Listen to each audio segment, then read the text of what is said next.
সাপ্তাহিক চাকরির ডাকপত্রিকা 20 অক্টোবর 2023। বরাবরের মতোই আমি চলে আসছি আপনাদের মাঝে সাপ্তাহিক পত্রিকা নিয়ে।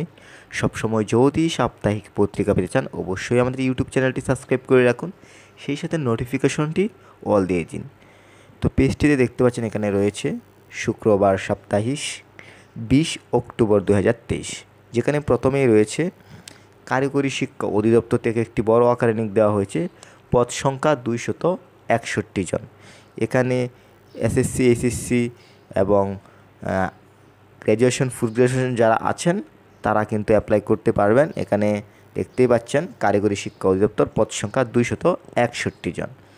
এরপর রয়েছে বাংলাদেশ বিদ্যুৎ উন্নয়ন বোর্ড, পদ সংখ্যা 151 জন। এরপর রয়েছে বাংলাদেশ পল্লী বিদ্যুতায়ন বোর্ড, পদ সংখ্যা 49 জন। ছোট্ট করে আপনাকে একটি বিষয় নোটিশ করব, বাংলাদেশের মধ্যে একমাত্র চ্যানেলটি যেখান থেকে সব ধরনের ভিডিও আপলোড হয়। যদি সব ধরনের ভিডিও পেতে চান অবশ্যই আমাদের ইউটিউব চ্যানেলটি সাবস্ক্রাইব করে রাখবেন। সেই সাথে এখানে সাপ্তাহিক পত্রিকার যতগুলো সার্কুলার রয়েছে, যেই সার্কুলারটি আপনার ভালো লাগবে আপনি যদি আমাদের মাধ্যমে অ্যাপ্লাই করতে চান স্ক্রিনে দেওয়া নাম্বারে যোগাযোগ করবেন। এবং সেই সাথে আরেকটি বিষয়, এই সাপ্তাহিক পত্রিকার যতগুলো সার্কুলার রয়েছে আপনি যদি ডিটেইলে দেখতে চান যে কত বয়সের মধ্যে অ্যাপ্লাই করতে পারবেন এবং কারা কারা অ্যাপ্লাই করতে পারবেন, কতটুকু যোগ্যতা হলে অ্যাপ্লাই করতে পারবেন, সবগুলো সার্কুলারগুলো কিন্তু আপনি আমাদের চ্যানেলে পেয়ে যাবেন। চ্যানেলে গিয়ে কিন্তু আপনি পুরো ভিডিওগুলো দেখে নিতে পারবেন। মুক্তিযোদ্ধা কল্যাণ ট্রাস্ট থেকে নিয়োগ দেওয়া হয়েছে, পদ সংখ্যা 12 জন। প্রাথমিক ও গণশিক্ষা মন্ত্রণালয় থেকে নিয়োগ দেওয়া হয়েছে, পদ সংখ্যা 12 জন। বাংলাদেশ প্রতিযোগিতা কমিশন থেকে নিয়োগ দেওয়া হয়েছে, পদ সংখ্যা 13 জন। ঢাকা দক্ষিণ সিটি কর্পোরেশন থেকে নিয়োগ দেওয়া হয়েছে, পদ সংখ্যা 17 জন। যমুনা গ্রুপ থেকে একটি বড় আকারে নিয়োগ দেওয়া হয়েছে, এখানে পদ সংখ্যা 500 জন। জেলা প্রশাসক চাঁদপুর থেকে নিয়োগ দেওয়া হয়েছে, পদ সংখ্যা 19 জন। জেলা ও দায়রা জজ নারায়ণগঞ্জ থেকে নিয়োগ দেওয়া হয়েছে, পদ সংখ্যা 7 জন। বিভাগীয় কমিশনার চট্টগ্রাম থেকে নিয়োগ দেওয়া হয়েছে, পদ সংখ্যা 9 জন। ইলেকট্রিসিটি জেনারেশন কোম্পানি থেকে নিয়োগ দেওয়া হয়েছে, পদ সংখ্যা 7 জন। বিকেএফসি থেকে নিয়োগ দেওয়া হয়েছে, পদ সংখ্যা 4 জন। গড়নদী পৌরসভা কার্যালয় থেকে নিয়োগ দেওয়া হয়েছে, পদ সংখ্যা 6 জন।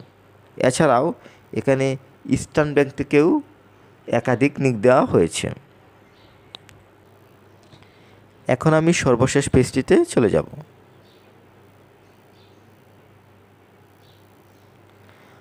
বাংলাদেশ ব্যাংক থেকে একটি নিয়োগ দেওয়া হয়েছে, পদ সংখ্যা 2 জন। সিএমপি স্কুল অ্যান্ড কলেজ থেকে নিয়োগ দেওয়া হয়েছে, পদ সংখ্যা 4 জন। নরসিংদী পল্লী বিদ্যুৎ সমিতি 2 থেকে নিয়োগ দেওয়া হয়েছে, পদ সংখ্যা 7 জন। রাজশাহী বিশ্ববিদ্যালয় থেকে নিয়োগ দেওয়া হয়েছে, পদ সংখ্যা 8 জন। উপজেলা স্বাস্থ্য কেন্দ্র, বিষয়টি ভালোভাবে লক্ষ্য করুন।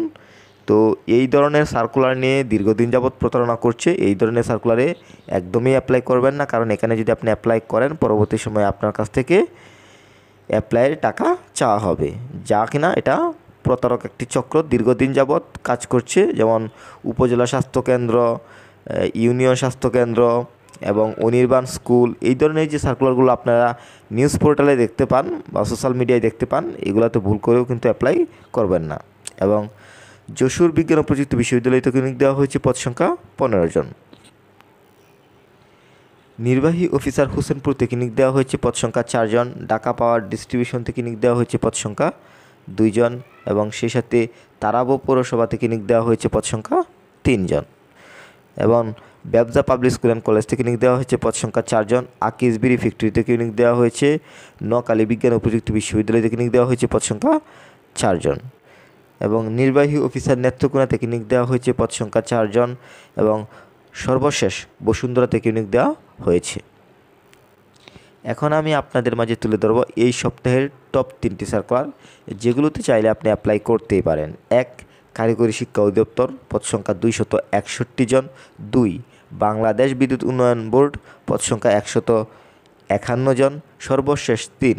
বাংলাদেশ পল্লী বিদ্যুতায়ন বোর্ড, পদ সংখ্যা 49 জন। তো এই সপ্তাহের সার্কুলারের মধ্যে এই 3টি হচ্ছে সবচেয়ে বড় নিয়োগ। আশা করি সাপ্তাহিক পত্রিকাটি বুঝতে পেরেছেন। কারো যদি কোনো প্রকার বুঝতে অসুবিধা হয় অবশ্যই আপনি ভিডিওর কমেন্টে নক করবেন। সবার সুস্বাস্থ্য কামনা করছি। আল্লাহ হাফেজ।